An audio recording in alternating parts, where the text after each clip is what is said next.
Hey everyone, this is a recording of a Zoom class I gave recently, so check it out. I hope you enjoy.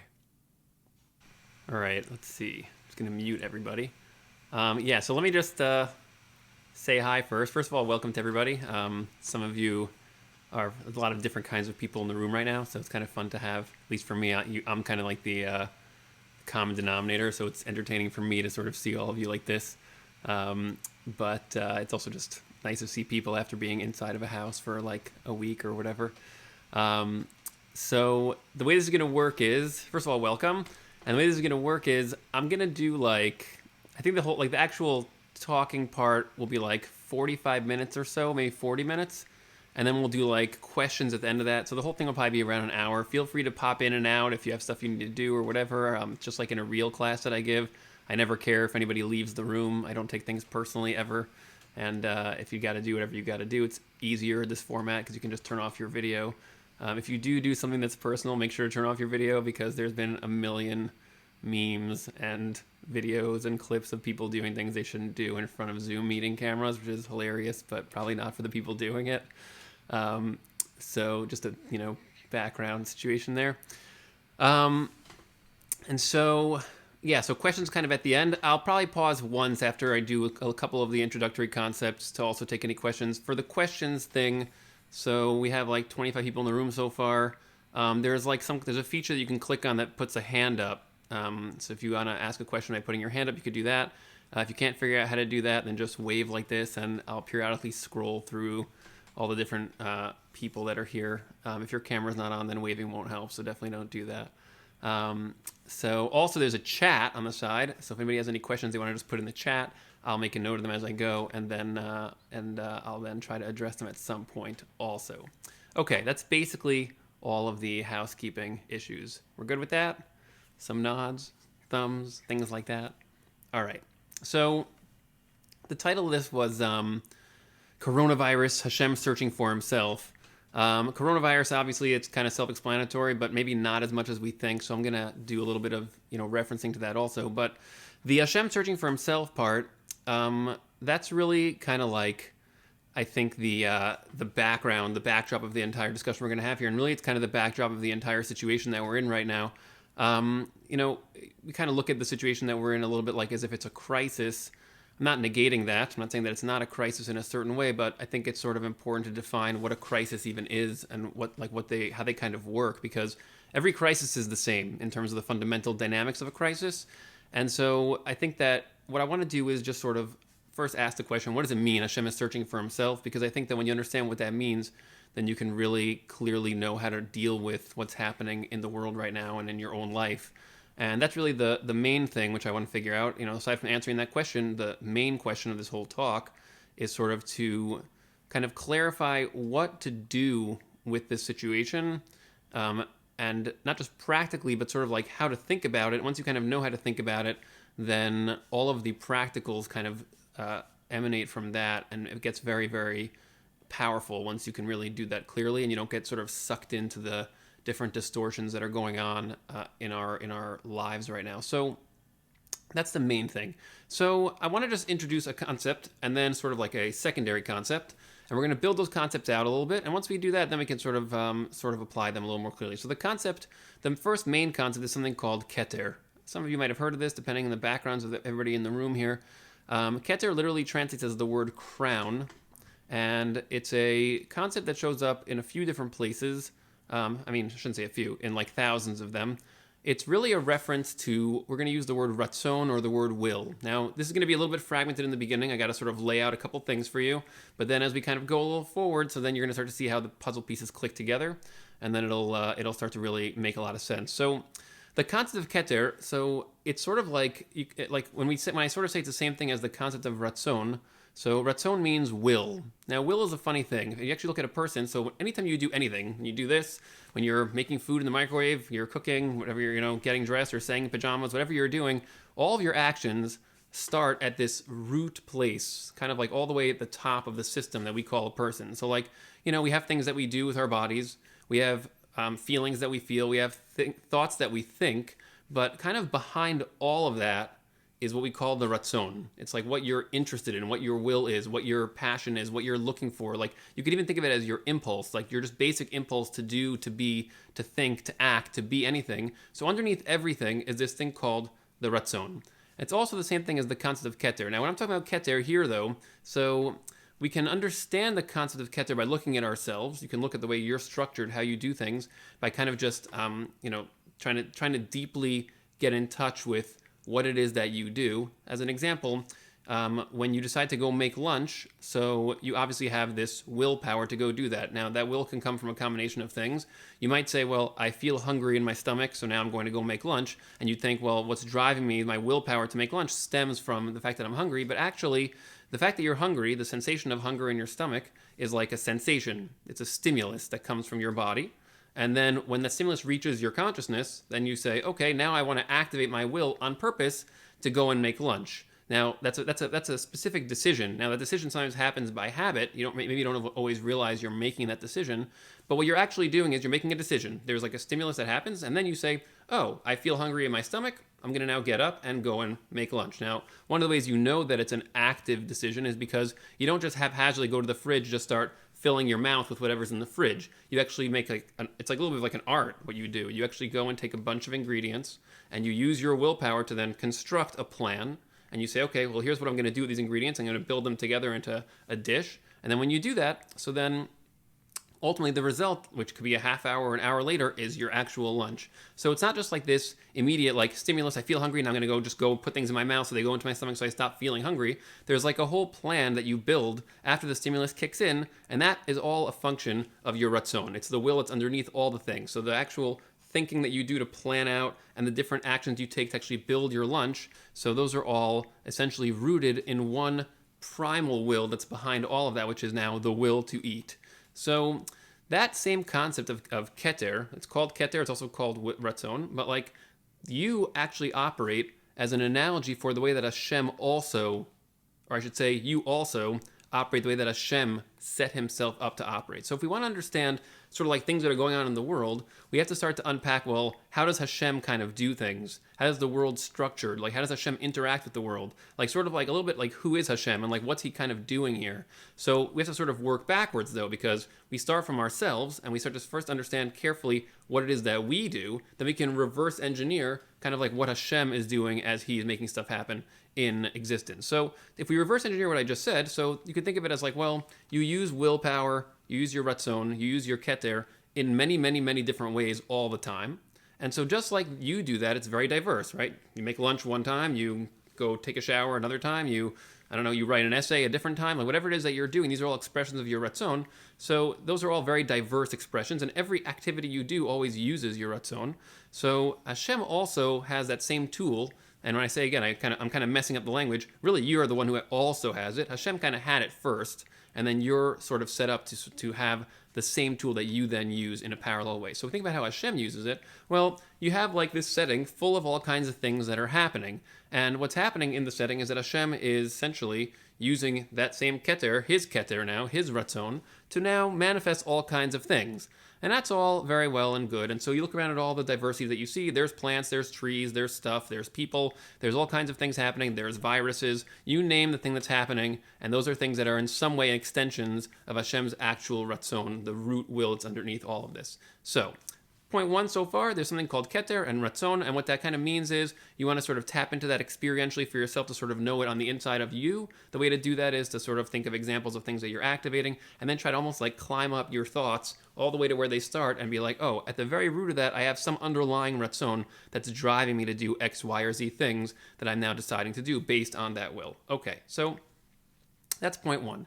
But here's something that's a little bit deeper than this. See, in a lot of the Kabbalah writings that we have, for example, if anybody wants to check out some of the writings, by the way, an amazing, amazing essay by somebody named the Ramak, Rav Moshe Cordovero. He has a book called The Pardes Rimonim. Pardes Rimonim, in the third section, Sha'ar Gimel, the whole first few essays that he has there are literally about this concept and how you have a structure of will that essentially is almost like it's organized in a hierarchy. So I want to just sort of show you what that means, and just to, again, from the learning side, for those who want to check that out, strongly recommend. It's a great series of essays. So what I want to sort of show you now is something called sort of like a unifying theme that's sort of like behind all of the different will forces or powers or expressions that Hashem uses, and you also have that. In other words, just like Hashem has that, you have that. So you have a very diverse expression of your will, and then sort of behind all of that, there is this one like root will, one root ratzon. There's this one thing that you want more than all the other things, not just more than, but like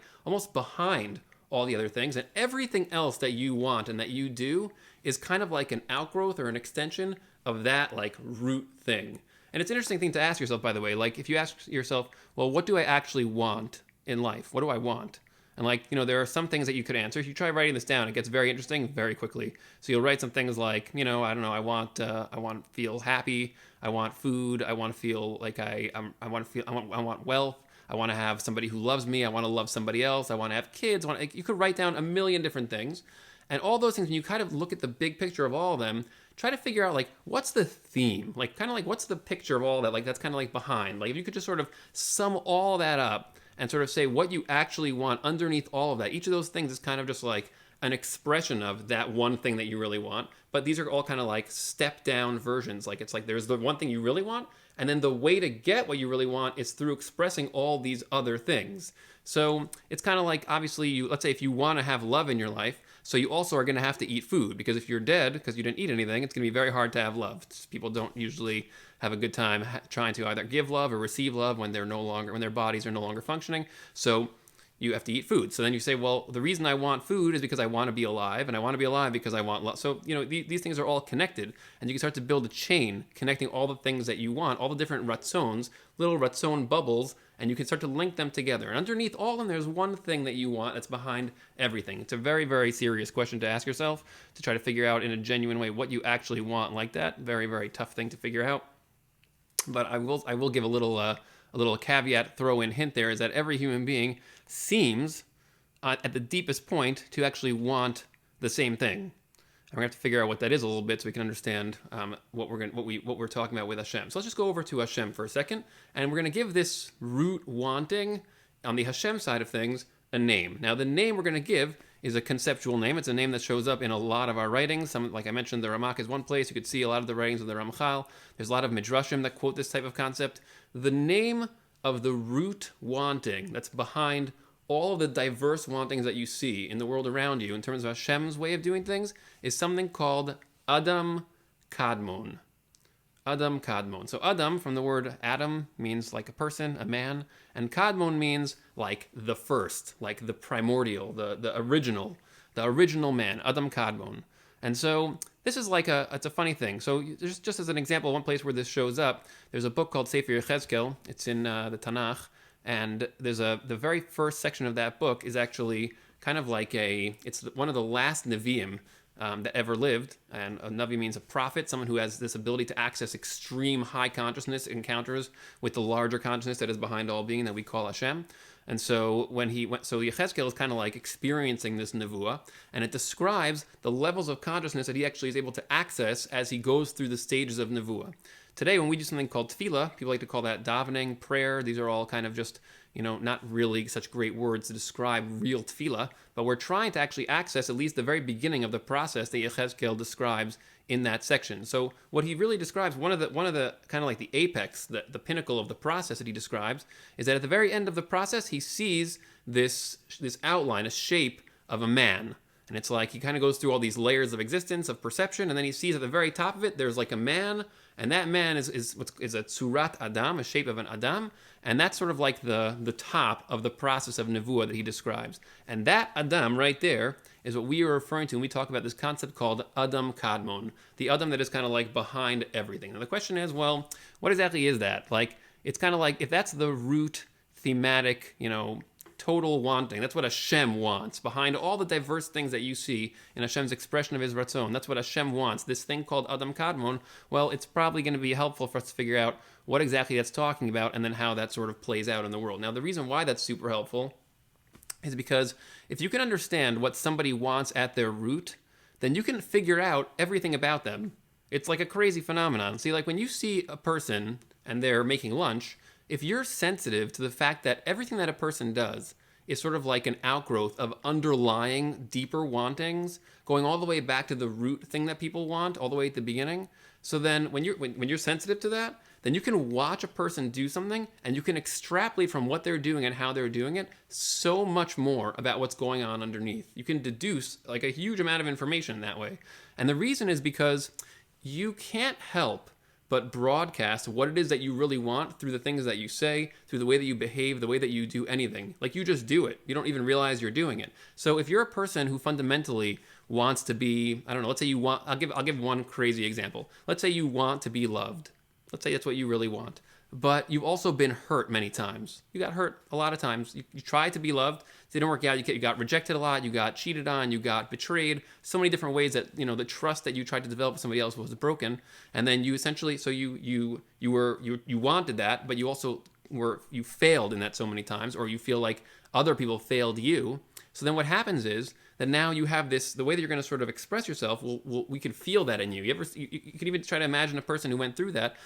You'll end up being very raw. There'll be like a lot of like sensitivity, kind of like maybe you'll be a little bit quick to anger. You'll be very nervous. You won't want to open up easily. You'll hold yourself back sometimes. Like all kinds of behavior patterns that are kind of stemming from this combination of what you really want. You really want to be loved at some level, and then you also experienced all this pain. And so if you see somebody and you actually are thinking deeply, well, based on the way they're behaving right now, like it kind of is a little strange. Like it doesn't exactly, I don't understand why they're behaving this way. If you start thinking about the different things that maybe they went through or that they want on the inside, and you sort of read that into what's happening, it can give you a lot of insight into possibilities of things that are going on in the person's life. So there was actually a situation that happened a while ago. Someone came to speak to me about something, and they said something like, they said something about how there was something in their life that was really, that they felt that they were just not happy in their life. They had nothing in their life that made them happy. I think that was the line. And they were kind of like describing, like, I do this, I learn, I have friends, I go out sometimes, but I just don't feel happy about anything.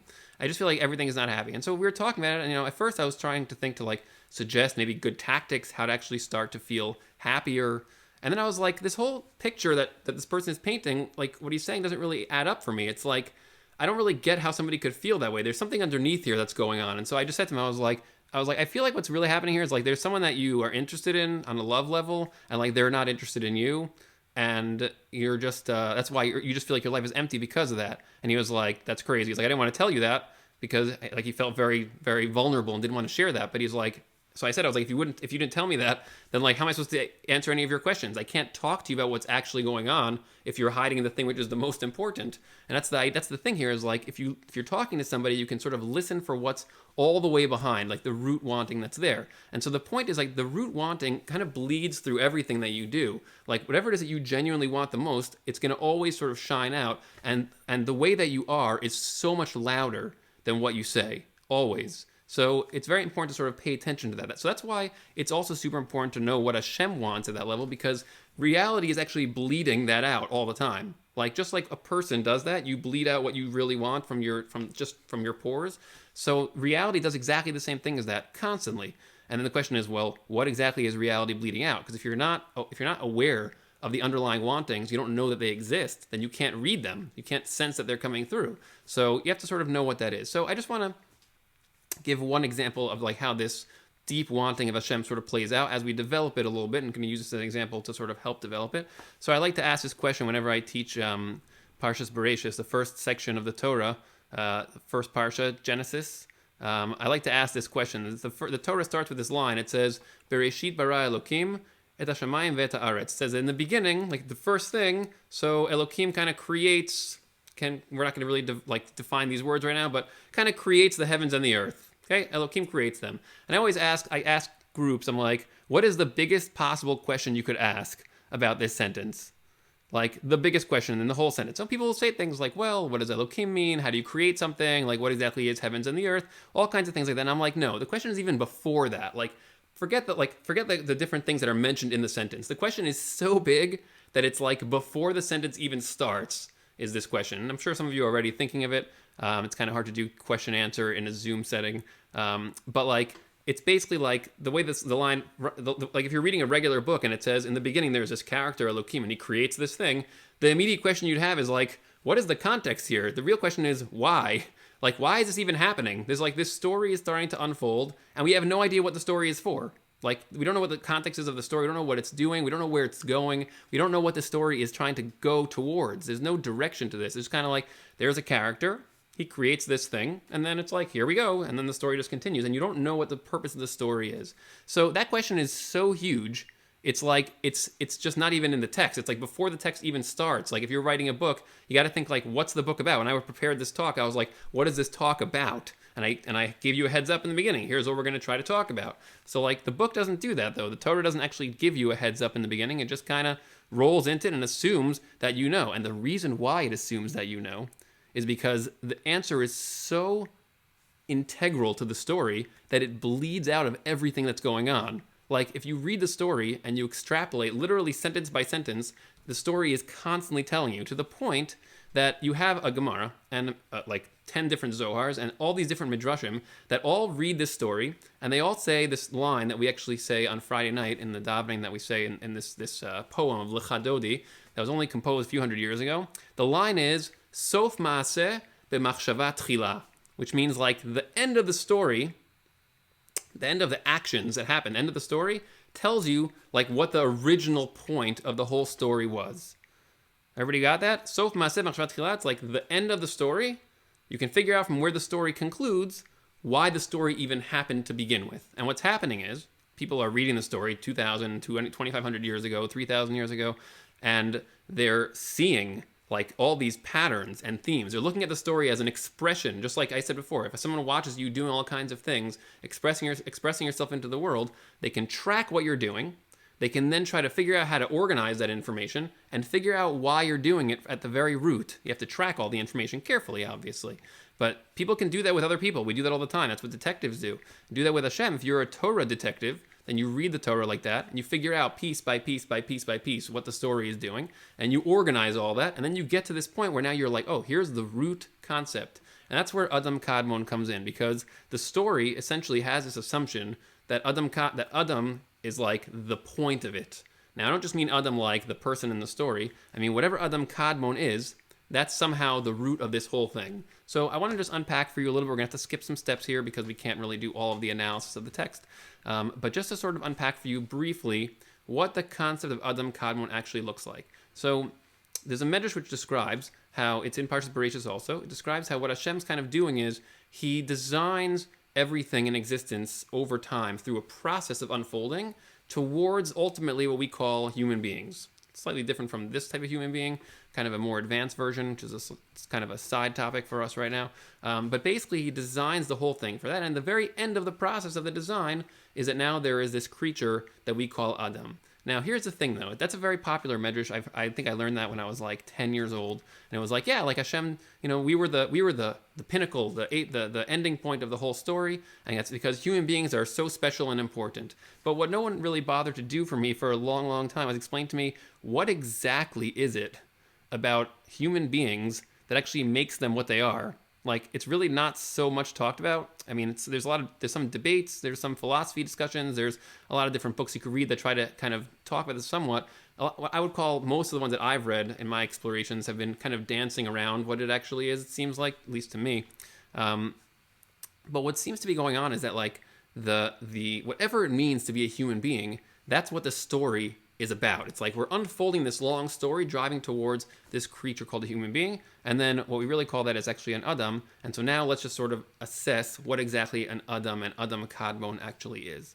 So when Hashem kind of goes through this process to actually generate this human being, so you could think of it as like the very first ratzon that he has, right? Like we said, if you want to generate something, you want to make something happen, you have ratzon. So like there's like later ratzons, like, making lunch or whatever. Hashem makes birds and whatnot, all these things.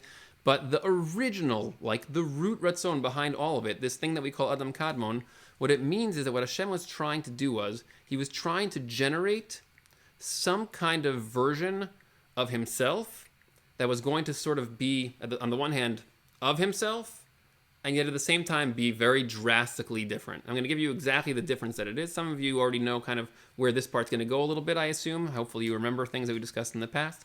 If you don't, then you're about to remember now.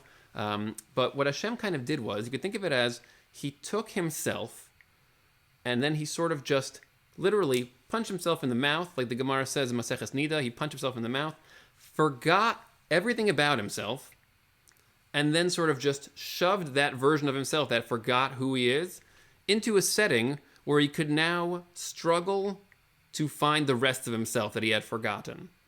That's what Hashem did. Again, he took himself, it's like regular guy, and then he sort of punched himself in the face, forgot everything about who he actually is, and then put himself into a setting where now he is going to be able to struggle to figure out, to remember, to come back to who he really is. Okay? So that's the original point of the whole setting that Hashem started with. Adam is a creature that is actually this, you can think of it as like a version of Hashem that has this program in his head. The program kind of blocks him from remembering the rest of himself. And he's like, he wakes up and he's like, how did I get here? Like, who am I? What is this place? And then as he kind of starts to interact with existence, he starts to experience things. And then those experiences start to kind of impact him in different ways. And some of them, they pull him this way. Some of them, they pull him that way. And so he's constantly looking for things. But if you go back to the Gemara I mentioned a second ago, when Hashem punches himself in the face and forgets who he is, so what the Gemara sort of describes, and there's other writings that sort of describe this more at length, is that there's like this residue. In other words, like, even though he forgot who he is, there's like this residual memory that is kind of just in the back of his head. Like, he just can't quite see it. He just feels it a little bit, and it's kind of in the background, and he's just sort of always feels a little bit like it's like he's looking for himself. There's a sense of like, anytime you do anything, it's like, oh, either this is like kind of fits, like I feel like this is right for me, it makes sense for me, or it's like, no, that's not really me, that doesn't fit me. And like, you know, it's just funny, you come to this place as a blank slate with these kinds of embedded, built-in feelings. Like, there are certain things that you just feel like, oh, I just hate this, or I don't really resonate with that, I connect more to this kind of person, not that kind of person. Like, all those types of sensations are kind of coming from the back, and it's like you just sort of feel them from almost nowhere. That's what we're talking about here, that like what Hashem's kind of doing is he took himself, knocked himself out, put himself in the setting, and now he has like this background, very vague memory, and he's sort of always moving towards that. And so the thing is, there's a lot more details to how that process takes place and sort of what it means. But the point is, like, the background of the whole setting that you are in right now. See, you have to sort of know a little bit about who you are to understand the place that you're in. Because we very often, the way that we're designed, our bodies, our skin, our organs, like everything about our sensory nervous system tells us, well, this is me, and that's you, and we are just separate beings and separate creatures. But the Torah's description of what you are is actually way, way past that. It actually describes it much more as you are somehow like this fragment of Hashem's self, Hashem's consciousness, which is not measurable, not physical, not tangible. You can't see it at all, but it's like tethered to a body in this way that we don't understand.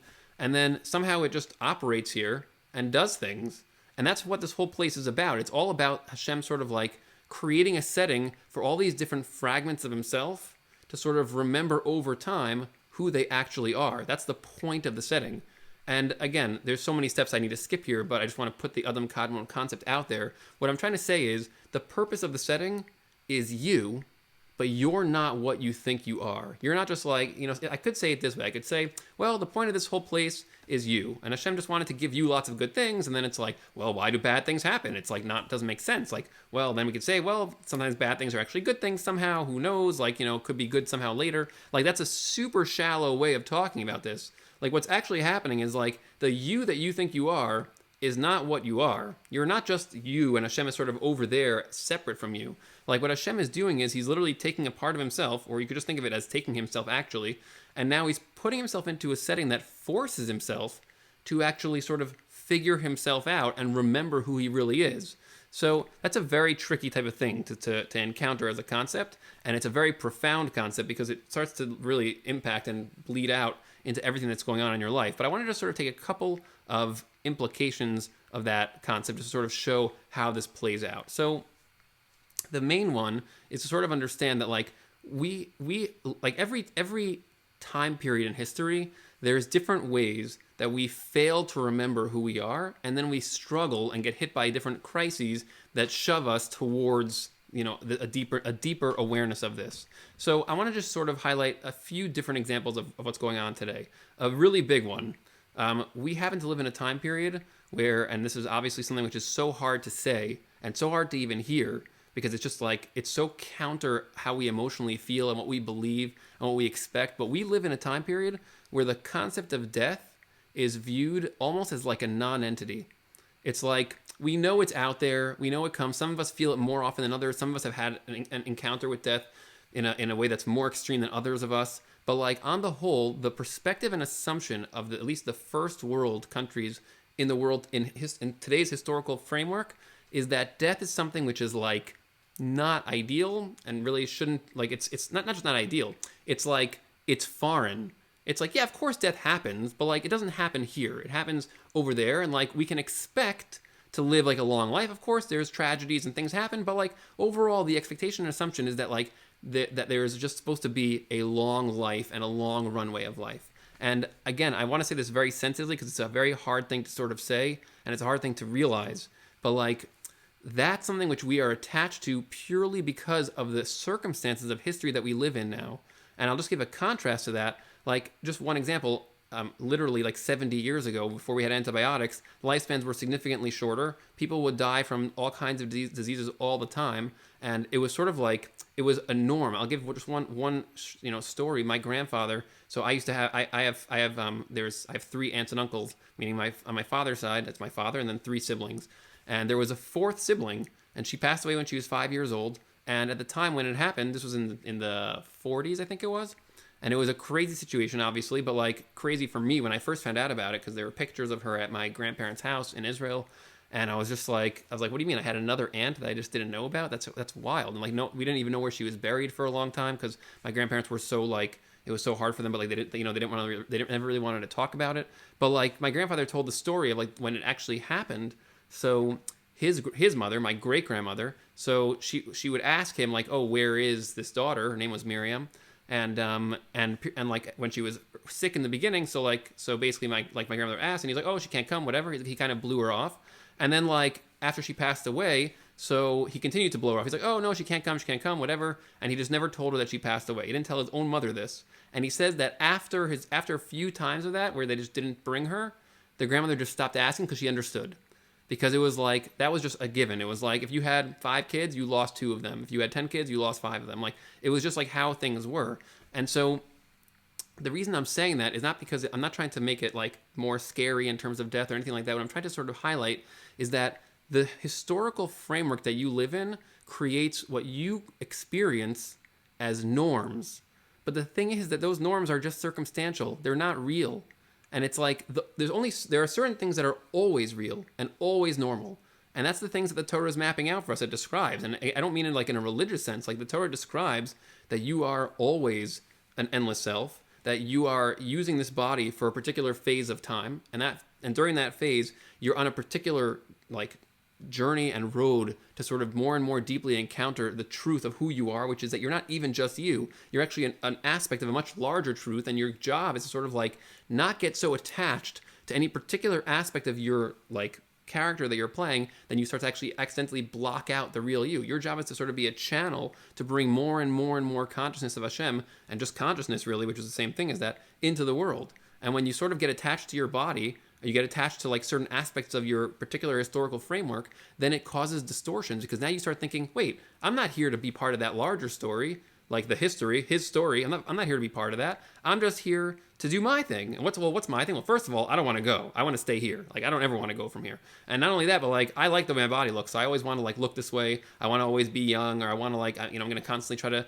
stay fit so I can get like, and again, it's not bad to do any of those things. It's that when you start doing those kinds of things from a place of intense attachment to your character, then those things get in the way of who you really are. And you'll feel it.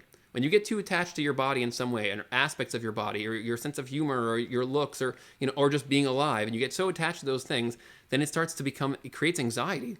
It's like, oh, I don't want to die. I don't want anything to happen to me. So I start to feel more like, well, I don't know how to stop that. I can't control those things. They're just out of my control. And of course they're out of your control. They're not your problem. That was never your problem. Those were never things that were supposed to be yours to control in the first place. Hashem sort of took an aspect of himself, put it here to now struggle to overcome whatever things came its way.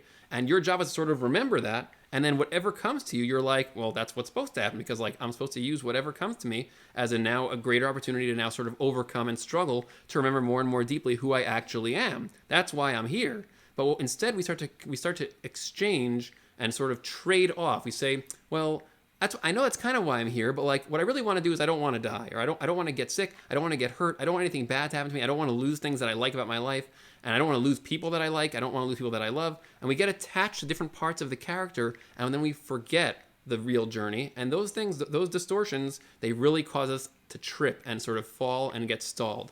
And then what happens is you get these situations where now something will change in your life. The road will suddenly drastically swerve, because it always does. Like it always does.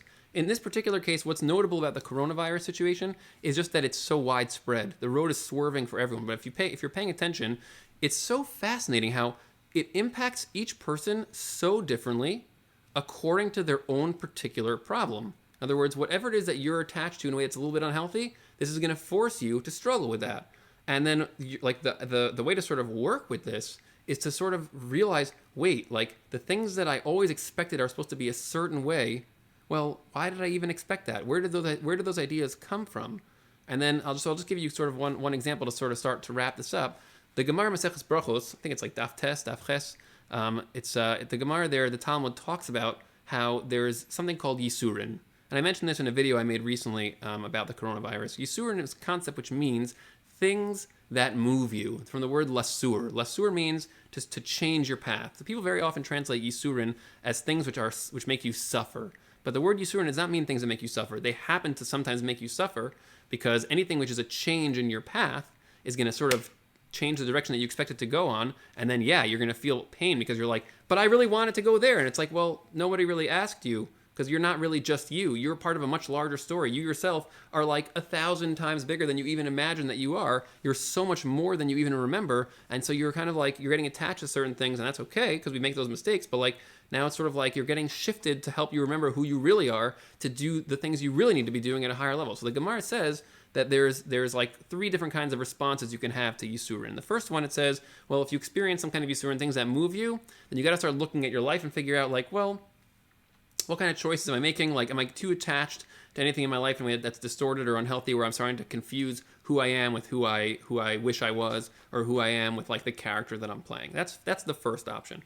If you go through that and then you figure out that like pretty much overall you have pretty good perspectives, the Gemara then says, well, that means that what you need to look at next is, are you learning enough Torah? But we don't mean learning Torah like, are you doing religious learning Torah so you can be like from, or be like just like because you're just supposed to go through the motions? It means, are you learning true ideas that the Torah describes at a level that is now going into your thoughts, where you're actually starting to see the world more truthfully? Because if you look at it, it's going first on the level of your actions and your feelings, like look at your way of life. Are you distorted in any way? And then it's like, well, what kinds of things are you thinking? And then like, let's go deeper into there and let's see if the things that you're thinking are true, because we get a lot of confused ideas in addition to our true ideas, and it's hard to sift through them and figure out what it is that we're thinking. And then the Gemara ends off and says, but if both of those things you don't see that you really need to change anything in the way you're doing it, and you're not being swerved towards them, the Gemara says it's called Yisurin Shel Ahava. It means things that are just moving you towards greater Ahava with Hashem. What does it mean, Ahava? So very often we think that Ahava means just like that. It's, we translate it as love, and we say, well, love is an emotion, it's a feeling that we have. But Ahava actually means a state of being in oneness, in connection with somebody else, to the point where you sort of say, me and this other person, when we're together, we're more than we are when we're apart. And by becoming together, we upgrade and augment and kind of access more and more that larger self that we really are, that we've forgotten about. That's what Ahava really is about. And so if your basic level of life, your practical way of living is like pretty much on track, and you're thinking true things, then anything which causes you to swerve is just like a really strong power to just drive you towards greater Ahava with Hashem. And that's really what I'm trying to do with this whole talk, which is like, if I can sort of show you who you are, and sort of show you like who Hashem is, and that you're really you're not just, but you're an aspect of that, like the much larger you that you're sort of over time returning to, that you're really a part of that larger self that we call Hashem. So then when I sort of say, okay, so use the crisis to do those 3 things in ascending order. Like at first, that's what we're all being forced to do. Look at your life, like which things am I kind of doing in ways that are a little bit unnecessary or silly. Like as an example, I went to a wedding a few days ago that is a Jewish wedding, which didn't have any sushi, didn't have like any giant food areas. There were no tables. It was literally what the Gemara describes. says there was Kedushin, and there was Nisuin, and there was a cup of wine, and there was a guy and a girl, and 10 people there to sort of witness on the societal level. And I was like, I just went to the first real wedding of my life. This is the first time I was at a real wedding. It's crazy. And it's not that it's bad to have all those other things. It's that when you forget that those other things are extra and they're not part of the actual truth of what Kedushin and Nisuin even is. Because what is Kedushin and Nisuin? When you're so busy with all the extra things, so we just think, well, what's Kedushin and Nisuin? It's just getting married because we're in love, and that's what marriage is. We don't have that in the Torah. Kedushin and Nisuin is a profound concept, 2 profound concepts that are way more than that. Like crazy how much more, and it's just so distorted. So I went to the first real wedding. That was on the practical level, and then it's like, okay, well, what kinds of things am I thinking about? Do I spend my day thinking a lot about Torah? Not so much. Like, how much am I thinking about these concepts? Am I thinking about other things on Netflix or whatever is kind of going on in my head in the background? Because it's like, I just don't have enough going on. I don't have anything to do. That's kind of going towards the next level of trying to learn Torah and thinking real things. But then after all that's over, you're just left with one last thing. It's like, you're by yourself. You're in your house all the time. Even when you're with your family, there's like so much isolation going on, and people are like, they even need space from each other because there's just too much of like, your family, your kids, your parents, whatever it is. And then it's just you. And it's like, just me. And this is crazy. I'm being forced to be just by myself. And it's like, who am I even? Like, now that all those other things are gone, I'm just left with just me. And it's like, what's my being here? Like, what does it even mean that I'm someone?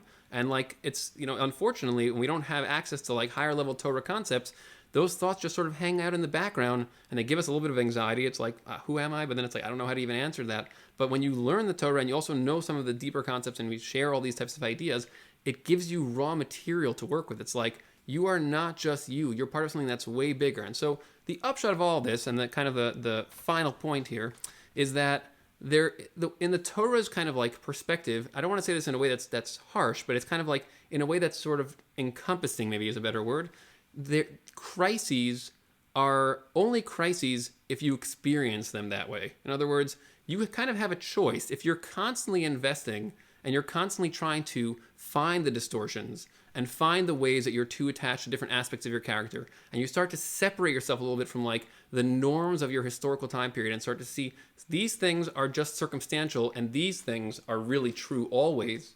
If you're always doing that, then when an unusual situation happens, you're not surprised. You're not thrown off. Like, you'll have to figure out on a decision-making level what to do.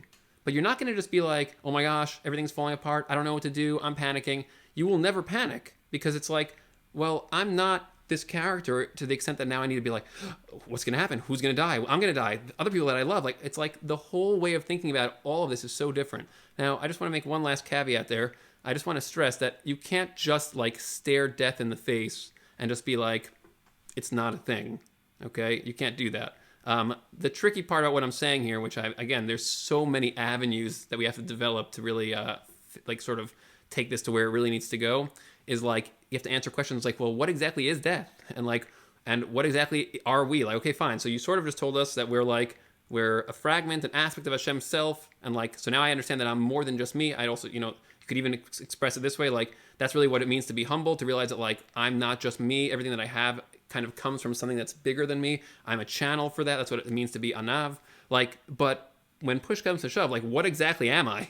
And what is that then? So what I try to do now is enough damage to the perspective of like, that you're just a certain way to sort of help you peel back and pull away a little bit from like what it is that we're so used to and give you some tools. But again, this is such a huge discussion that this is really only like an introduction. But again, I'm saying specifically the death part because just like each of you, I'm sure each of us has had experiences where we've encountered death in different forms, sometimes more directly than others, and it's super painful. And I'm not saying that like, oh, just because we live nowadays, so it hurts, but like it didn't used to hurt. It always hurt. And death is like it's a tremendous curse that, God willing, one day soon will be gone. And it's a longer discussion of what exactly the role of death is in existence and in the Chumash, and how it sort of at first it didn't exist and it sort of came into the picture, and why did it come into the picture, and what is it even? What happens in the Torah's view when your body turns off and your consciousness is now freed from the body? It's like a whole huge discussion. Unfortunately, also very underrepresented and under discussed. So instead, we kind of get stuck with ideas like there's heaven in the sky, and when you die, you go there, which is completely nothing to do with Torah. It's sort of like a mass perversion of Torah concepts taken to a very shallow place. But the short point about that is just like there is so much more to talk about here, and these things are all answerable and real. And when you start to sort of see how they work, you're like, oh, that's what death is, and like that makes so much sense, and like that's so real. And then it's like it's so much like on the one hand it's like frightening because it's a little bit unknown, but it's so like at the same time so heartening. Like, you know, it's something which is able to be dealt with in a very different way than just, wow, that's so scary, I have to just pretend it's never going to happen, and it just creates crazy mental disease in my mind because I'm so afraid of that. That's basically the idea. Keter, general, and then Adam Kadmon, the specific total background that's bleeding into reality all the time. So you can think of it as reality is conscious. You are an aspect of that. You're constantly trying to bring everything to higher and higher and higher states of Hashem sort of like finding himself more and more and more. That's the overarching theme of existence. Every crisis is sort of like not really a crisis, it's just sort of just part of the path of swerving to get things further and further along on that path.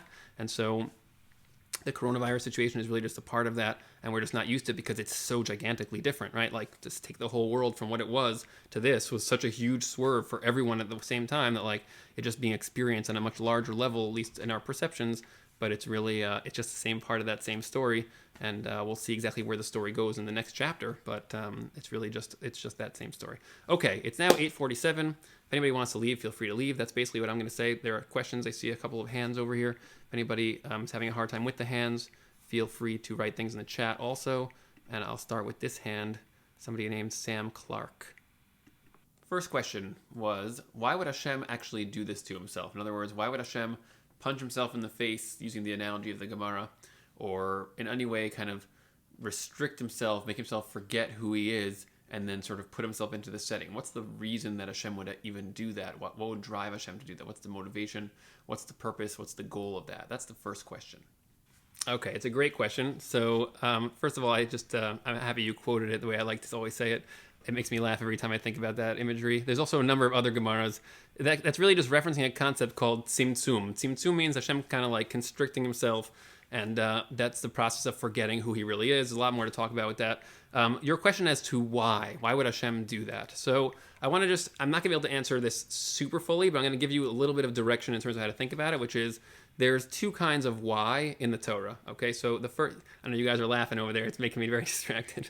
The two kinds of why, the one word for it is the word lama, and the other word is the word madua. So those two words are extremely distinct, okay? So I'll give you an analogy. One of my teachers, right, David Foreman, used to always say this analogy. I always love this. He says, there's a guy named Thomas Edison who invented the light bulb. He's like, so you could ask, why did Thomas Edison invent the light bulb? Why did he do it? So he's always like, there's really two different kinds of why that you could be asking when you say that. One kind of why is you could be asking, well, why did he invent it? And you'll answer and say, in order to make light. That's why he invented the light bulb. Like, is there another answer? Like, that's the reason to make the light bulb, to make light. And then there's another answer, which is, well, he invented the light bulb because his mom always said to him that he's never going to amount to anything, he's never going to succeed, and he's just going to be a nobody, so in order to prove her wrong, he went and invented the light bulb. So you see how those are two very different kinds of answers? Like, the first answer is what we would call lama in the Torah. Lama means lima. It means to what end? Like, what is the purpose of this whole thing? Like, where's this going? What's the point of it? So the lama of creating the light bulb was to make light. That's the point of it. Madua, though, is a question of de'ah. It's so you're trying to sort of know what's the behind. So lama is kind of like almost forward-looking. Madua is like what came before. And so when you're asking why, what you're really asking, in the way that I experienced your question, is you're sort of asking, well, why would Hashem, like, what does Hashem need? What is he trying to get that he doesn't have? Or like, what's behind this whole project? So I'm going to say something that's a gigantic, like this is like a 2-hour discussion by itself. But the short answer is that not just by definition, like you could think of it as there is no such thing as that question. Now, I don't just mean because we don't know it, we can't understand. I don't mean like that. I mean like literally, there is no such thing as that. So I'll just kind of give you one analogy to sort of hammer that home a little bit. Again, the lama is what I just said this whole talk was about. Like, what's the purpose to unfold this, journey of remembering who he is, to sort of constantly express Hashem's capacity for process and progress, that Hashem is truly endless. He can actually be completely, endless and infinite, while also being totally process-oriented and finite, going stage by stage, remembering, growing, changing. So Hashem can do both of those things, and we're the side of things that is the changing process, expansion side. But on the side of the Madua, there isn't one at all, and that's because this whole thing that we're experiencing was what we'll call a totally free design. In other words, there was nothing that came before that in that sense, and we're just very attached to the question of madua because since we live as process creatures, we have we live in a series of stages through the phases of time that basically give us this experience and perception that there's one thing leading to another. Since we live that way, so we're always looking for what came before, and it's very hard to grasp the idea of complete freedom where there is nothing that motivates at all, because the idea of motivation implies like a lack of something, and I'm trying to get that, and there isn't that with Hashem. There's a very important medrash in Sefer Bereshis, in Parshas Bereshis, that says that when Hashem created existence, so it was like there's 4 different parallels. It says that there's the way that Hashem sort of relates to existence is with the word of what's called tishukah. Tishukah is the word. Tishukah means like a need. That's how it's usually translated, a need. So it says, well, the way when Hashem created existence, so like, what's that like? It's like the tishukah that rain has for land. Hashem has that same tishukah for existence. And you're kind of like, oh, that makes sense. Like, land needs rain. And so Hashem needs existence. But if you actually read the language that it says, it doesn't say that. It says the tishukah that the rain has for the land. So what it's saying is that the rain actually needs the land. And similarly, Hashem needs existence. That's how, if you translate the word tishukah as need. So what exactly does that mean? What is tishukah? So it's actually from the word nishika, which means to kiss, and from the word neshek, which is like a weapon, which is a point. Basically, it's about points of contact. So a tishukah means, you could think of it as like a drive that's based on fullness. In other words, what rain is trying to do is it's trying to actualize something inside of the ground. It's like by expressing itself towards the ground, it overflows out of the sky, the ground starts to generate things, and the rain is now expressed through that. That is literally what we just described this whole shiur. It was basically like Hashem is actualizing himself. He's literally raining down little seeds of himself, and then they grow up to be us. It's crazy. So that's what a tishukah actually is. Hashem, it's like this, it's a bridge between like the overflowing source and then sort of like being actualized across the bridge on the other end in this process of reception. So that's what that medrash is talking about. And it's very hard for us to even begin to grasp the idea of an overflowing source that doesn't have a beginning, that there is nothing like that. So I'll just give you one last experiential analogy for that also, which is if you try in your mind to go all the way up your thoughts to that place that I said, where the place where your ratzon is, and try to actually feel where your thoughts are coming from. Like right before they sort of come out, like where are they? There's like this, almost like this wall, and it's like, oh, thoughts just sort of come out of that wall. Like try to go to that wall, and then try to imagine what's behind that wall. So what you're doing is you're trying to access a non-thing existence with a thing-oriented mind. There's no way to do that, and it's kind of like if you go to the very edge of the universe and the edge of space and try to think about what's outside of that, the idea of outside does not apply because outside is only a concept inside of space. Or if you try to go back in time to the beginning of time and say, well, if there's 5 seconds, let's say you're 5 seconds after the Big Bang, you say, let's go back 10 seconds now earlier to -5 seconds. Like, what was there before the Big Bang? What was there before time began?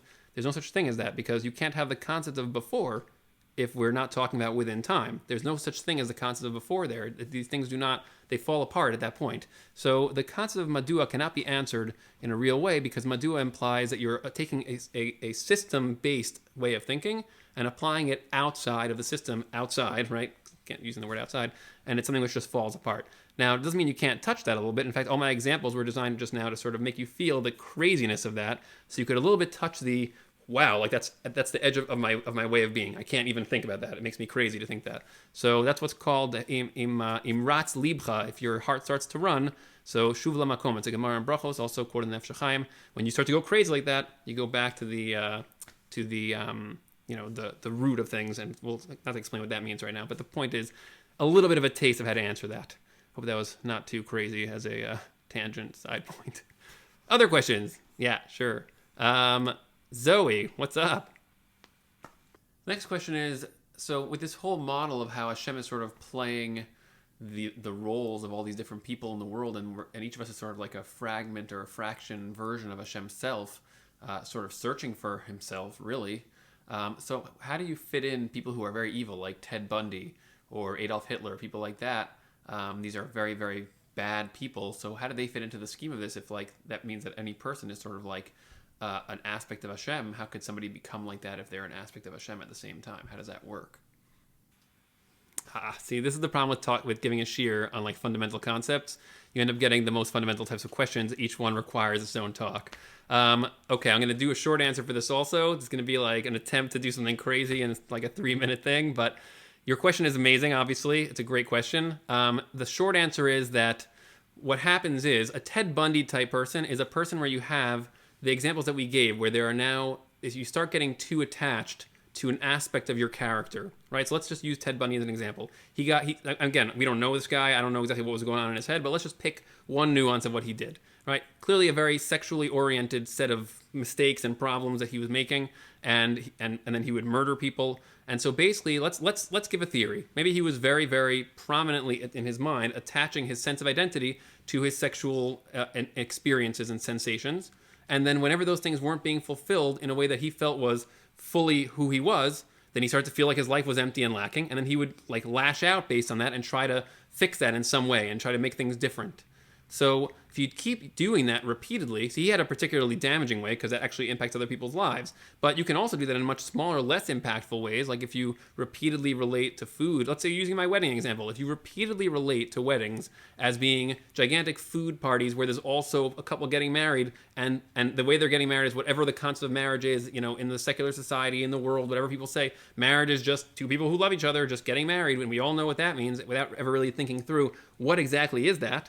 So the accumulation of repeatedly thinking that way, and you're sort of thickening the perceptions, the pair of glasses through which you're viewing the wedding concept. So over time, it gets more and more and more and more distorted until eventually you get to a point where like it'll cause you to actually make really, really bad decisions. Like you might even get married in a very messed up way with a very messed up type of situation because of this repeated way of thinking. And these are not small effects. Like that's, you know, it seems like it's not a big deal, but it's like, people who have gone through that and then gotten, you know, divorced or whatever problems they have in their lives and their relationships, it comes from some combination of those kinds of distortions.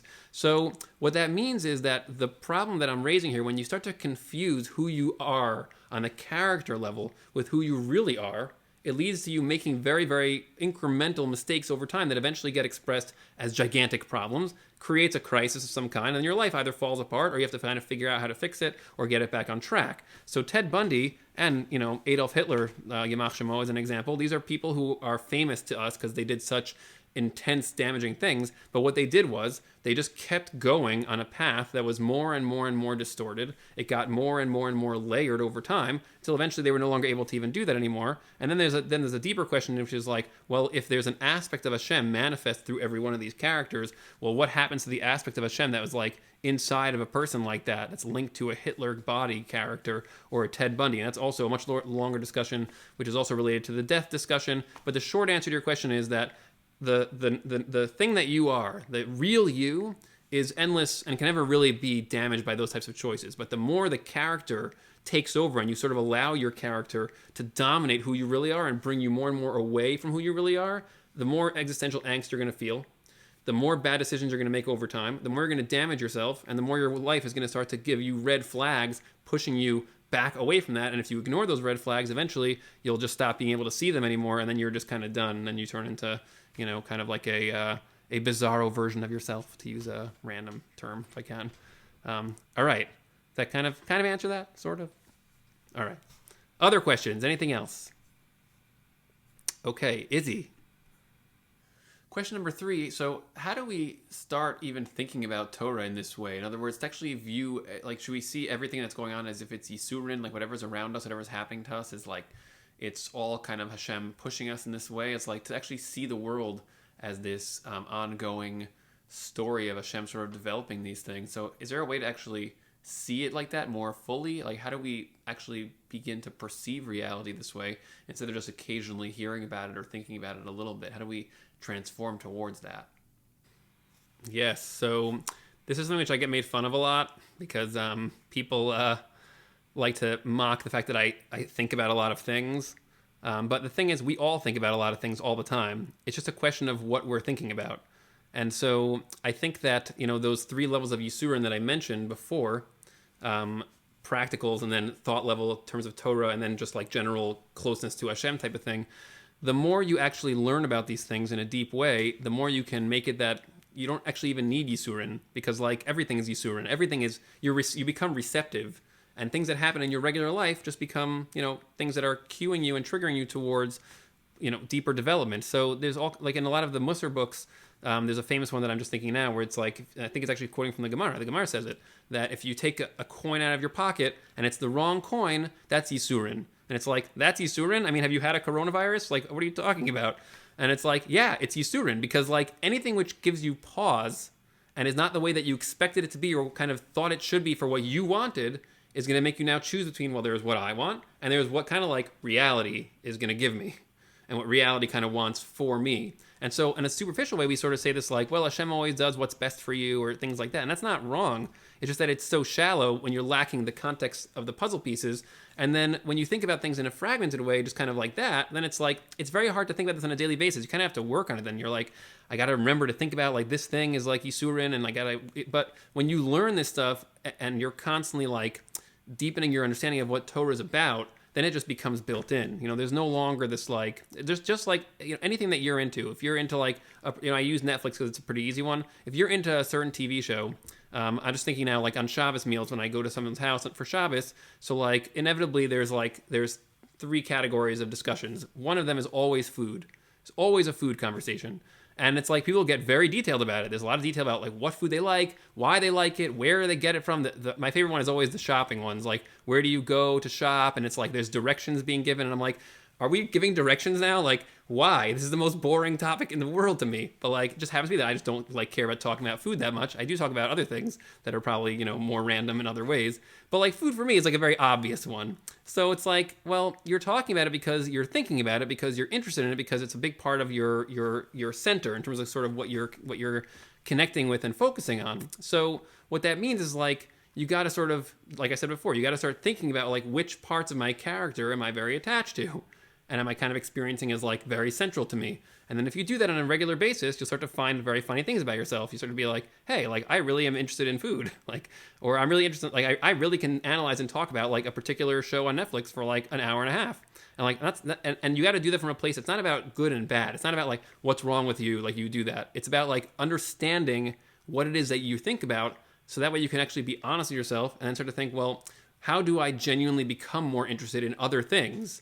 Like, as opposed to like, and I'll finish with this, like, there's this point, like, there are some people who say things like, I remember there's a rabbi I knew a long time ago who used to say things like, well, if you just work on it, eventually one day maybe you'll actually really like Torah somewhat. You have to wish, to want, to aspire, to hope that one day. And I'm like, that's so annoying. I don't want to wish, to want, to aspire that one day I'll love Torah. If I'm supposed to love Torah, like, shouldn't there be a way to do that? And I think there really is a way. I think a lot of it has to do with how you learn Torah and the kinds of concepts, how they're organized. And the Ramchal writes that explicitly in Derech Hashem, and the whole introduction is about that. When you learn Torah concepts in a way that is not integrating them, and they're not organized in terms of how they fit together in their real connection side of things, as if they're a puzzle. So you get like a little vort over here, a nice Dvar Torah over there. When you do that, it sucks the life out of it. You could read also Rav Kook in his Chachmas HaKodesh, in Oros HaKodesh. The whole first section is about that. It's just like if you learn Torah in that way, it just makes it dead. So I think these are ways to become more like that on a regular basis. And then, yeah, the answer to your question, I think, is yes. Like, you should do that. But if it's like difficult, it means that something in the wiring and mechanics is probably not lined up properly, because it should just be natural. It's like, well, if you're living in your life and you're fully alive in your life, then of course you're thinking about kind of like what your life is and how it's unfolding. Maybe not every second. You want to take some breaks and actually go watch the show on Netflix, that's fine. But like the idea is to like on the whole be sort of aware of your life in a real way and sort of see the pieces as they fit together, as opposed to just kind of checking in once in a while with your Torah when you go to shul and you're now with a minyan, like this is my Jewish time, but then like after that's over, you kind of go back to your real life, which is like divided because secular and religious are viewed as divided. Another concept that is very unhealthy because it is both false and also damaging. Yeah, does that answer the question? Okay. Any other questions? Max. Question number 4 was actually asked twice. It's going to be asked again in a few minutes. The first time I didn't really answer it fully, but the question was, what does coronavirus mean in the big picture of history and the process of Hashem sort of doing this, like this particular series of events? What do they mean for the larger scheme of things? So we're going to try to address that again in a later question, a few minutes later. Once again, very long answer to this. I'm not going to answer this really at so much length because it's very I would say it's very topical. It's a great question, obviously, but it kind of pulls our conversation now back into the specifics of this crisis. Obviously, it's very interesting to us because we're the ones living through it. So we're like, what does this mean? But I think that first of all, on the whole, it's very important to keep the generalized clarity perspective going on. So I want to just put that out there and say that. On the specific level, it's very hard to say. I think it's very early to sort of know how this is going to really, like what this really is doing. I think we'll know a lot more when it's over. We'll sort of see what comes out of it. But, like as just one theory, maybe this is driving us towards preparation for an even bigger event that's going to come soon. Like one person said something to me about how, there's a famous cataclysmic series of events called Gogu Magog that's supposed to maybe in some form, according to different opinions, unfold as we get to the phase of existence that we call Yemos Mashiach, kind of trending into Olam Haba. Remember, Olam Haba is not heaven.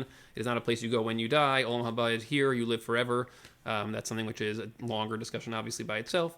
But the point is that, like, if this was like a prep event, sort of getting the world ready for a cataclysmic event that was coming up, so then that's one possible. That's it's an interesting theory. That could be, but who knows? There's no way to really know what all this stuff means in that sense on the large scale. You are 100% correct that you have to think about it in terms of every individual and every family and every community, and then all the connections and interpollinations of those different variables. And there's just so many different things here. And so Hashem is very good at that because he's the source of all chachma. And just like if you have a very active mind and are thinking about things, you'll be like, wow, I can think about a few things and how they interconnect. And it's like, just imagine at times of, I don't know, a gazillion, and then you're kind of getting to like a little bit of a fraction of an idea, of a hint, of a maybe of what Hashem could probably do.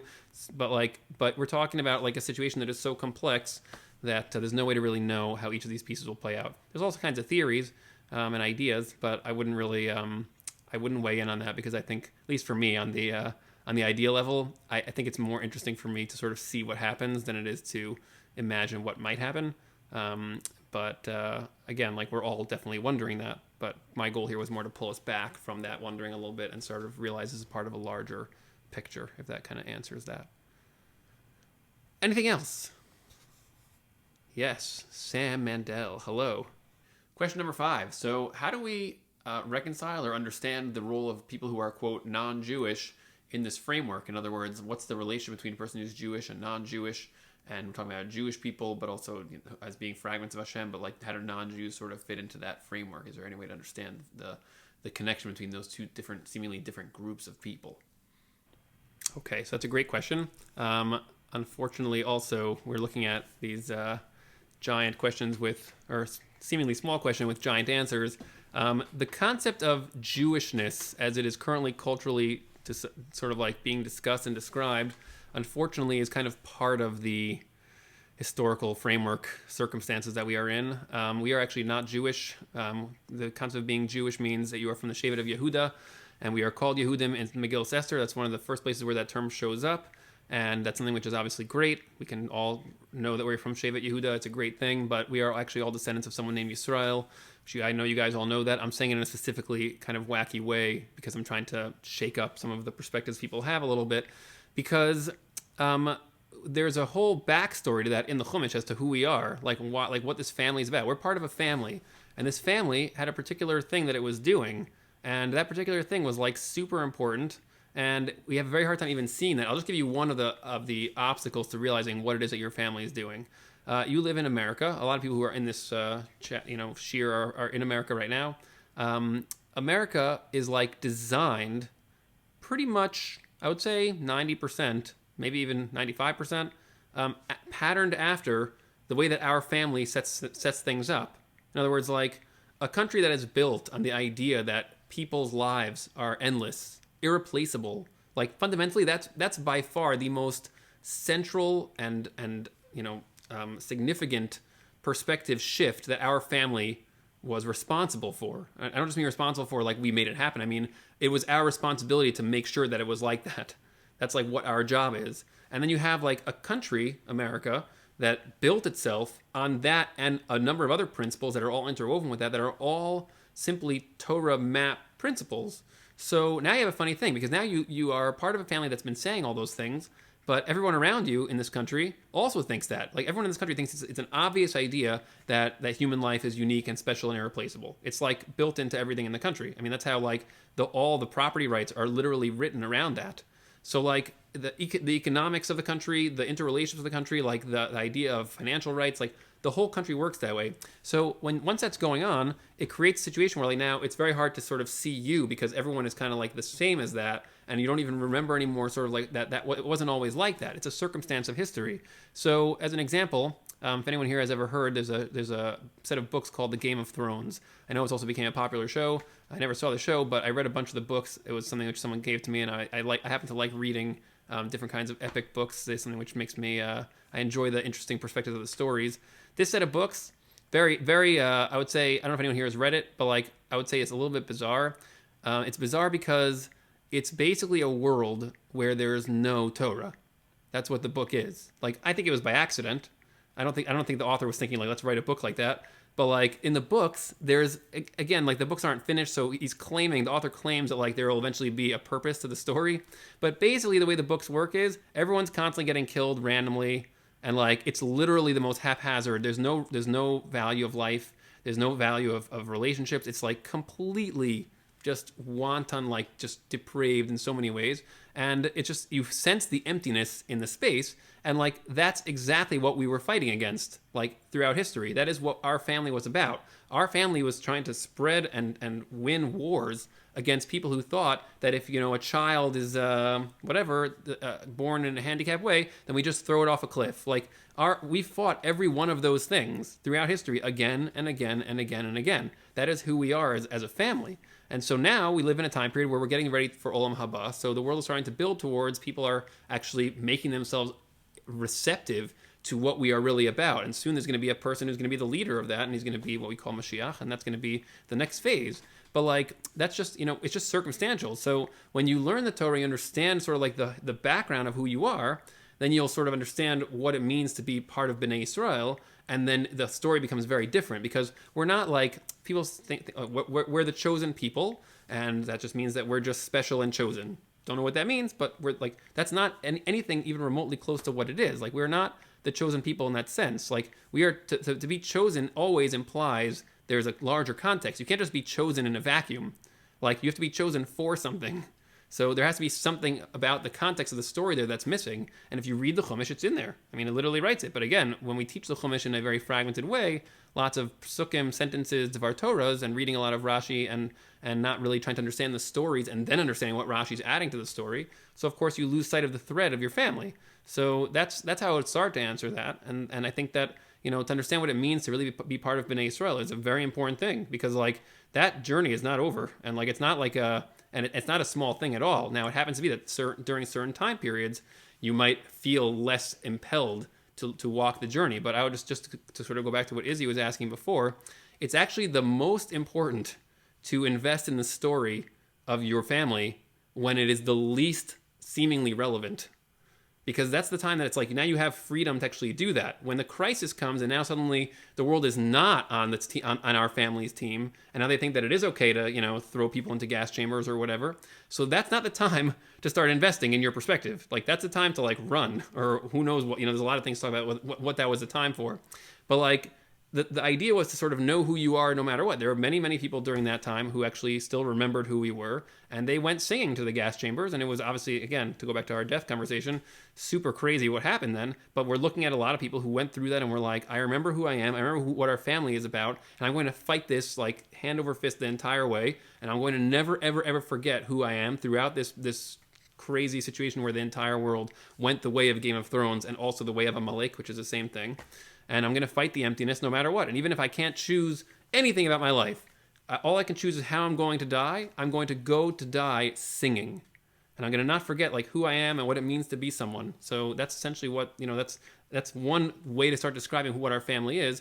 On a practical level, it's hard to really convey how to do this better, just because a lot of it is learning oriented. You have to read the Chumash, and you have to read the Chumash like, for real, which is hard to do, because the trickiest thing about reading the Chumash for us now is because there's so many circumstantial ideas that kind of came from wherever we got them, things that are more popular, famous ideas that we've heard in the Chumash, like, Like if you've read the Chumash, you heard of Avram, Yitzchak, and Yaakov, and so just as a random one, Avram has something to do with Midas HaChesed. It's a kind of a popular idea. Like, what is Chesed? Chesed seems to be something to do with a brother and sister being physically intimate in Parshas Achremos. So what does that mean? Like, these are like basic questions to ask when you're reading the Chumash that like, we're not asking them because we already know. Chesed means loving kindness, so it's super easy to answer that. Really? I feel like that doesn't solve the problem so well. And that's true for then all the stories. I mean, like sentence by sentence, like there's just so many things that are like, if you read the Chumash just trying to follow what every sentence is adding, there are so many sentences you're like, why is the sentence even here? If you took it out, it wouldn't even matter.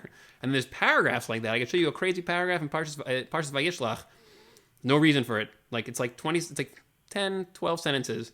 That's just it doesn't seem to have any place in the story. It doesn't seem to be necessary. If you took it out, you wouldn't miss it. It's the paragraph where at the end it says that that Devorah dies, Menekes Rivka. It's like a random paragraph, Parshas Vayishlach. You can look it up there. It's the end of the paragraph. It's like, and I have a whole like approach as to what it's about. I did an analysis to try to explain the theme of the paragraph to figure out why it's there. But like, I was like reading that. I'm like, why is this paragraph here? If you deleted it from the Chumash, it would not make a difference at all. And from the story that's there, it would not make a difference. And there's a million of those things. Like, what is Migdal Bavel? You notice that Avram only starts after Migdal Bavel. Before that, there were like a series of other people in a row. Each one was sort of leading up to things, and then they all failed. And then Avram was like the next phase. And, just to sort of say it like this, the whole Chumash is actually a response to the story of the Garden of Eden. It's like the Eitz Hadas Tovara. A bunch of people over time tried to fix it. They all failed. And then the rest of the Chumash from Parshas Lech Lecha until the end is setting up a system, which is our family, that's designed to undo what happened in the Eitz Hadas story.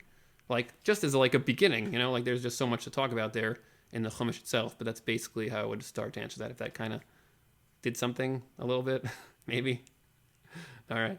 Okay, anything else? Any other questions? I could stay here as long as people want, obviously. We don't have to like stop or continue. Nobody has to feel pressure to stay. Yeah, what's up, Yona? Let's see if I can unmute you. Yeah, how are you? Question number 6. So how do we actually go about loosening our attachment to the types of perspectives that we're so used to? In other words, we have certain frameworks that we're just attached to, how we understand the world around us, how we experience things. So is there like a method that we can use to sort of really loosen our attachment to those kinds of perspectives and sort of move towards the perspectives that we're talking about in this overall class? Okay, so it's a great question. Once again, brings us back to Izzy's comment in a particular way. So it's hard to do in the beginning just because there's so many different kinds of things that we get attached to in our perceptions. But first of all, anytime you have like in your earlier development, like you guys are, let's say you're earlier in your development than I am. So you're 19, 20, 19 at this point, 19, let's say, yeah. At this point, you're basically like, you're going to have to use events like this to loosen your hold and try to learn things from what's happening. So that means that like when something happens, it's like, oh, wait, like I was so used to X, and like now I don't have it anymore. This is a good example of something which now is like something which is clearly more part of that. You can also contrast those types of experiences with more learning of Torah concepts, and that also will really sort of leverage the growth process, because when you get separated from things that you're used to, that obviously is useful for anyone. When you also then learn true things about existence, that's like, it just turns the whole thing into a very intense process, because now you actually have true ideas to sort of supplant or fill in the gaps of the things that are going on. So that's what's called imein das, ein bina. So like if you have das, if you have experiences from your life, that'll now give you like raw material to now be like, oh, this experience changed my way of thinking, and now I sort of saw how I was attached to one way of being, but this helped me see that it's actually different. And now I can have some bina, in other words, some information where I can learn concepts, and that will sort of upgrade me a little further. Now I can understand that in a new light.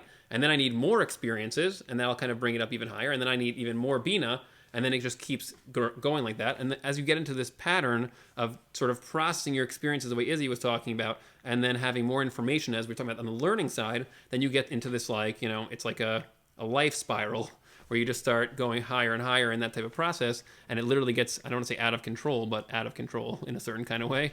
And so that's really the best way to do that. And if you don't have a coronavirus crisis to help you do that, it's actually not a bad idea to try to generate crises like that. I shouldn't say generate crises, because that's a little bit of a harsh thing, but like to try to generate circumstances that will force you to grapple with things that you are not used to in some way. So, some people do that with like, they do like thrill seeking. Thrill seeking is kind of like a subcategory of that. Not always so good, because sometimes thrill seeking is kind of just this impulsive need to just sort of scratch an itch. I'm talking more about like deliberately accessing things that you're not comfortable doing and then doing them. So I remember I had a friend, actually she was on this thing before. She once told me about this. There's this app that actually gives you like socially uncomfortable assignments like every day, like a different one. So it's like today you have to walk up to a person and like, I forget what it was, like ask them for directions, like something which is clearly like nowhere nearby. It's like, you know, like in Manhattan, like ask them for directions to Los Angeles, something ridiculous, you know, like. And every day there's like another assignment, and they're like incremental, and there's different categories, and like, you know, these are all different kinds of things. Now, that's one option. I try to do these kinds of things for my kids, by the way, like, you know, whenever, or also with you guys. And anytime that I teach people or, you know, hang out with students or whatever, I like to always say things that are what I call lateral thinking type things that are kind of unexpected. And then it's like, you know, like like if I want to get a kid to get into a conversation with me, let's say a little kid, like, you know, even my little kids, I'll be like, oh, like, is that a potato? Just like ask them a random thing that just clearly makes no sense. And then they're like, that's not a potato. And it's like, because like that's such a weird thing to ask anybody that like, especially if it's not a potato, like if it is a potato, it kind of makes sense. But like if it's not a potato, like it's just so bizarre that like it triggers them. They're like, wait, that doesn't make sense. Like, that's not what I'm used to. People don't usually do that. People usually ask me, oh, how are you? How was your day in school? And like kids never want to answer those questions because those are not interesting questions for them. So if you ask a kid something like, hey, is that a potato? They're like, no, you're a potato. And that immediately leads to like a very interesting conversation. So if you throw out these little things that make people think in that way, and I get made fun of for that for obvious reasons, but like if you do that, then what you're doing is you're actually causing like friction and unfamiliarity to sort of come in very benign ways. Do that enough, and then people start to actually learn how to think, and like to sort of learn how to think on purpose more. Like they start to learn how to sort of separate themselves from things that they're used to and be like, hey, you know, a person could come up to me and just ask me if that's a potato, like randomly. And if it's a little kid who's like 8 years old, that's a really important thing to keep learning again and again and again. And then, you know, it goes to places like, oh, like, let's say there's somebody that you want to date, right? And you're like, well, I can't go ask that person if they want to go out with me. Like I can, like, you know, I've had students that said that to me, like, I could never do that. Like, yeah, no, what you really mean is you're not used to doing that. You've never done that. And so that idea for you is like completely foreign. But like that's the issue, is like when you let things become that foreign, then you start getting attached to them to a point where now you can't separate from them. And then you start to have problems, and you won't be able to go out with a person that you want to go out with. And now you're going to be alone from that person. Maybe you should be with that person. That's going to be the development of a crisis. So it basically requires incremental, smart ways to try to challenge yourself. And the more you challenge yourself, you know, on purpose, then the less often reality will challenge you directly, and kind of makes things a little bit more benign, maybe is the right word. That's kind of incrementally less benign, but over time it's kind of more benign. So that's how I would answer that. Yeah, anything else? And then back to the question that was mentioned earlier. So what does this mean, this whole coronavirus concept and situation? And if we actually try to focus in on it a little more deeply, try to understand what is the purpose of this series of events, like the specifics that we're in right now, not just the general big picture, but the specific event of the coronavirus. How should we be thinking about it in terms of what it means for us and for people and for Hashem in a more specific type of way? I don't think anything really. I think what I said, like, I think Hashem is doing something, and our job is to sort of see where it goes. I can tell you what I want it to mean. I want it to mean that people are starting to kind of really assess exactly what Yonah was just asking about. You know, that's why like a lot of the discussions are about going to shul, for example. You know, people are trying to make minyanim, and it's like I don't really think that's really what we should be doing right now. I think that if you think about what a minyan is, like I would say on the whole, I don't know almost any people that could actually explain what a minyan is. So it's like, well, like, so I can tell you what a minyan seems to be in terms of the societal, cultural side of it, which is like a minyan seems to be a way for us to feel like we're doing something Jewish with other people, and then sort of like capitalizing on the social interaction. So like, and also obviously there's a lot there, and you could see that that's clearly a big part of it based on how much we talk during minyan, right? Like that's clearly a big part of it. And what I think a lot of rabbis are struggling with is sort of, they just tell people off and they call that out, and they'll say, oh, it's so bad, you shouldn't do that, it's not halachic, or like we should focus on tefillah, and they're not wrong. It's just the problem is that like people's fundamental perception of what minyan is so far from what it actually is that like there's no way for them to access a headspace like that. So like what I would like to see happen from all this is that people actually get more truthful perspectives of their relationship with Torah. So like, for example, the way a minyan is supposed to work is it's supposed to be 95% you and 5% the crowd, which means that you're supposed to be having a very intense tefillah experience whenever you're engaging in tefillah. So, like, that's just a general thing.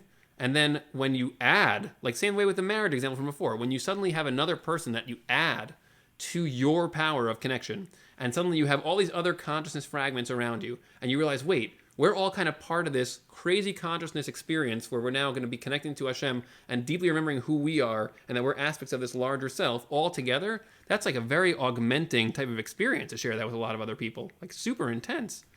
But like, and if you use the siddur to do that with the words that are in there, I mean, those words are like, it's like I don't even know how to describe it. It's like a lightning bolt. But again, you have to know what the words mean. You have to understand that what they're for and experience some of what I just said a little bit on your own, or even significantly on your own, to even begin to plug into the power of what that is. So instead, what we're doing is we are putting all the emphasis on the group, and we're saying, well, if you come to Minyan, so now you're going to feel like you're doing the right thing, you're being religious, you're being frum because you're showing up for Minyan, you're not sleeping in, you're not lazy, you're not going off the derech, and it's the polar opposite of what it really is. Like, you shouldn't be using the Minyan to feel like you're being connected to Hashem. You should be connected to Hashem and then use the Minyan to augment that. And if you do the other way, which is what we're doing, I think, on the whole, you're going to destroy what Minyan is, and that's exactly what we're seeing. So comes Hashem and says, well, now there's no more Minyan. Now what are you going to do? So what are the options? We could do a Zoom Minyan. I cannot think of anything which is more undermining of like what's going on here than a Zoom Minyan. Like, it's again, and I feel a little bad saying this. I think if people really miss Minyan because of the social side and they're just used to it. But like, a Zoom Minyan it loses everything. Like, it's not a Minyan. So you don't even get the actual Minyan side of the conscious connection of being with each other. Just like you all feel that there's a certain distance because we're not really in person. This could be a dialogue that could be taking place. You know, if we were in a shiur room together, then we'd just be hanging out until 10:30 at night. It's different. This is still better than nothing, but it's not the same thing as being there together with each other. So you're losing that, but you're pretending like you have that. It's like the ultimate. You're like, I'm pretending that I have a Minyan, and I'm going to use it for the wrong thing, even now. So like the antidote to that is to like stay home and like learn the siddur. Like, this is the time. Everyone always says, I don't have time to learn the siddur because I'm always in davening and I'm davening then. You don't have time not to learn the siddur. This is the time to learn that. So like, you sit at home and you could do your tefillah that you do, you know, however way you do it, and then take like 10 minutes of the time that you would have spent during Chazar shots, you know, spacing out or being on your phone, like read the siddur and like learn it and figure out what the word baruch means, because what the heck, it's a pretty weird word. And then the word atah, because like that's also a pretty weird word. And then, you know, the word yud kei vav kei is like a really, really crazy word. And so like, these are all things that can be understood. They just need to be actually understood. So that's what I would like to see happen from this. I think that there's a lot of things in the Torah space that are being very undervalued and have been for quite some time. And Hashem is kind of forcing us to grapple with that. And I would like to see people really kind of upgrading their relationship with these things in a very intense way. And so that's actually just, you know, I didn't plug my website when I had 32 people here, but like, my website is supposed to be something that's designed to help with that, because it's like, here's all this content, and like, now you can actually start to learn these things and then use them, and now people are kind of primed for it. So I'm really rushing to get it out there in the next couple of weeks, just because there's just so much like need for people to do that now. And I think that it's very easy to sort of just, you know, in a mediocre way, to sort of cruise through this event, and hopefully nothing too bad happens and this, you know, winds down pretty quickly.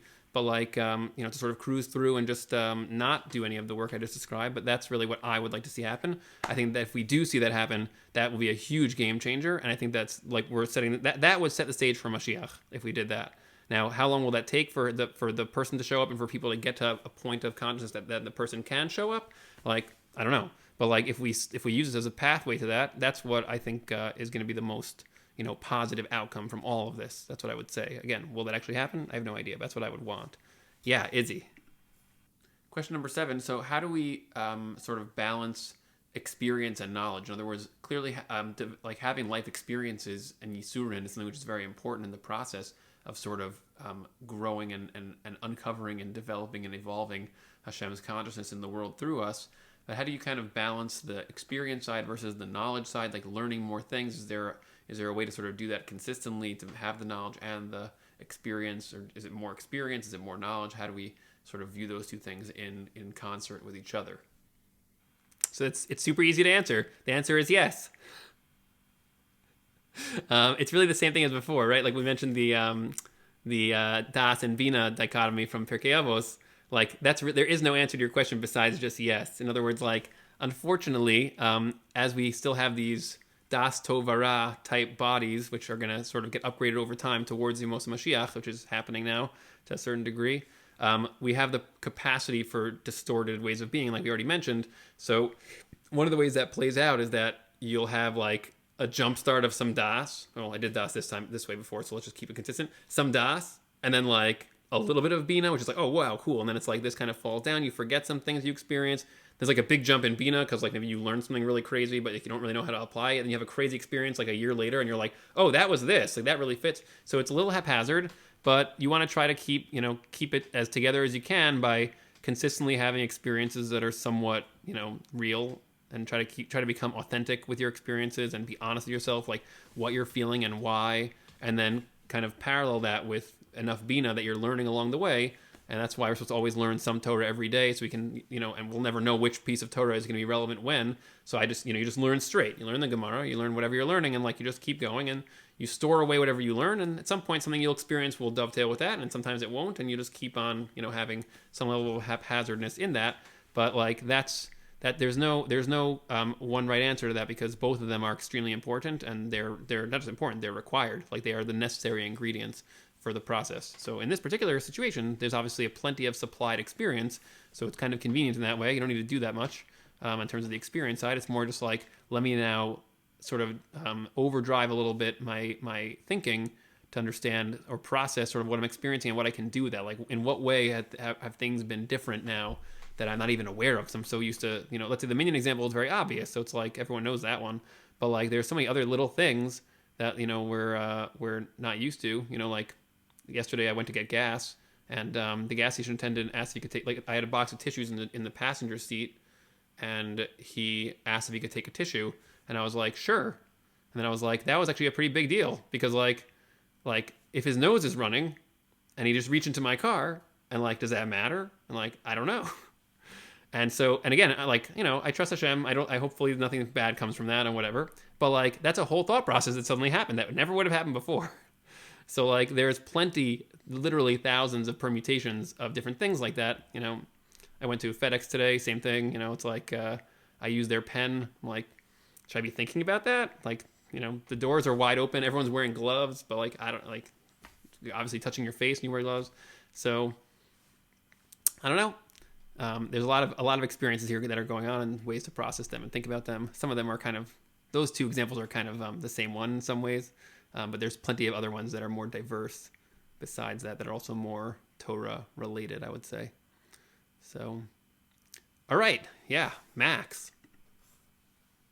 The next question was, in a minyan, when you have a group of people together that are engaging in tefillah, so why is it specifically 10 people? Why does it be 10 different people, 10 men specifically? But the question was more focused on why the number 10 in order to create a minyan at all. What is that? What does that number even mean? That's a great question. Well, I'll give you a little hint, okay? All the 10s in Chazal are always connected. Not connected, they're the same 10. So basically, you could think of it as... Say again, sorry? Yeah, so the short answer to your question is that... you could think of it as, there's... What's a good way to say this? Okay, it's going to be too long. I'll do a short thing. The short answer is that the whole process of Hashem sort of translating himself into what we experience as ourselves has 10 layers, or we'll call it 10 primary layers. Each of those 10 layers can be broken down into 10 sub-layers, and each of those can be broken down into 10 sub-layers, and you can go down, it's 10s all the way down, and it's really infinite. There's an endless, what's called hishtalshalos, of Hashem's self all the way to eventually become you. So, but basically, anytime there's a process that is trying to uncover the Hashemness pockets that are buried inside of us that we are aspects of, so you're always going to use, like, you can think of it as like a door, and the door has like 10 different pieces to it to open it, and you need all 10 of those pieces to open the door to the next layer. So it's like in a game. So that's basically what you're doing. So each of those 10 pieces, you know what the pieces are, I assume. Keter is one of them, then Chachma and Bina, and then you have Chesed and Gvura and Tiferes, and these are all terms that, people like to translate as loving kindness and strength, or whatever Gvura is. I don't remember what that is anymore. And dominance and what's Malchus? Majesty? Something like that. I don't know. All these words in English mean nothing, obviously. But these things are very, very profound concepts. And when you have 10 people together, then the idea is that, like, there's enough... what's the word for that? not homogenization, kind of like the opposite of that. You have enough variety in the consciousness fragments that you're going to have a piece of each of those at relative levels of prominence. So if one person is like more has a prominence of chesed and a prominence of malchus, another person has a prominence of gvura and a prominence of das, and like you have 10 people, so like the various prominences will eventually kind of meld and complement each other, and you'll have all the 10 pieces you need for consciousness release and conscious expansion. Of course, you have to know what the words are and then say them together and yada yada yada. But that's the 10 puzzle pieces to the doorway. It's like in the Matrix, there's like 2 keys, I think. Is that a thing? Did I get that right? There's like a door with a bunch of keys, and so just think 10 keys. 10 very different keys. So, yeah. And then the last question is, will science sort of eventually catch up with this, or will science eventually or also reveal the same ideas that we're talking about here? Can we expect that this is something which is going to become kind of just part of how we understand reality? In other words, if this is real and true, so will science corroborate this? Will consciousness be something which eventually is part of a scientific framework in some kind of consistent, coherent sort of way? Of course, because let's yeah, there it is. That's right. Represent. That's exactly what he's saying. In other words, Rav Kook knew that basically this this is something I talk about all the time. If the Torah is actually real, then it's real. It's not like a quasi-real. So if you are actually an endless consciousness self fragment that is manifest through a physical body, well, then you are. So Rav Kook really, really, really intuited that was real. He lived that in a very intense way, and plenty of other, a lot of people did. And a lot of what I try to teach is sort of show people how to do that, because I think it's a way more fun way than the other ways, without getting too intense about that. So, but the point is that that yes, I think that there will be a scientific side to that, but science today uses a very particular set of tools. They use tools that are all Bina-oriented tools. Bina-oriented tools means tools that focus on extrapolative thought that is measurable. So, if you look at brain analysis now, so we think that we know some things about the brain, but if you you'll read different accounts of different neuroscientists. Some people are we know a lot about the brain. Some people are we know very little about the brain. Some people are we know nothing about the brain. So I'm going to just briefly for a second, just put that into perspective. The brain is a conglomeration of cells that all interact electronically, and there's trillions of them, and that's all very fun and good. But if you think about that, that's such a small amount of information, just because the cellular level of biology is like a joke, because it basically all comes, if you know anything about biology, it comes out of the complexity of biology comes out of the interaction of forces, essentially the electromagnetic force and the nuclear small force and the weak force. So it's these are the 3 out of the 4 forces. The 4th one is gravity. So by having those 4 forces interact, they basically create little clumps of energy that we call matter, and they all start to dance with each other according to the rules of the different forces. And so if you have too many clumps, then it creates this kind of element which has these kinds of properties, and that forms and that attracts other elements of other properties, and it creates molecules, and these all turn into what we experience as biology. So everyone has a very fun time with that. We spend a lot of time focusing on that. It's a very reductionist microbiological orientation where it's let's understand these little pieces and how they all work together, and it's all well and good.